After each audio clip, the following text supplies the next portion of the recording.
यानंतर आता धाराशिवमधून पावसासंदर्भातली एक बातमी समोर येते। धाराशिवमध्ये वादळी वाऱ्यामुळे एकाचा मृत्यू झालाय, तर घरावरील पत्रे उडून गेल्यामुळे दगड डोक्यात पडला आणि त्यातच या व्यक्तीचा मृत्यू झालाय। हनुमंत कोळपे असं या मृत्युमुखी पडलेल्या व्यक्तीचं नाव आहे। दरम्यान धाराशिव तालुक्यातल्या सांगवी या गावातली ही घटना आहे। या घटनेची माहिती मिळताच खासदार ओमराजे निंबाळकर आणि आमदार कैलास पाटील यांनी घटनास्थळाची पाहणी केली आहे। सध्या अनेक ठिकाणी अवकाळी पावसानं हजेरी लावली आहे। बऱ्याच ठिकाणी अवकाळी पावसानं थैमान सुद्धा घातलाय, कुठे गारपीट होते आणि अशामध्ये घराचे पत्रे उडून दगड डोक्यात पडल्यामुळे या व्यक्तीला आपला जीव गमवावा लागलेला आहे।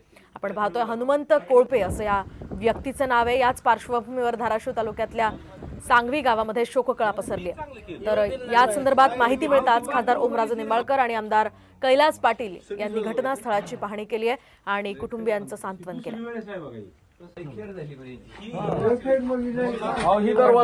या दृश्यांच्या माध्यमातून रात्रीची ही वेळ आहे आणि अचानक पत्रे उडाल्यानं दगड डोक्यात पडल्यानं या व्यक्तीचा मृत्यू झाला।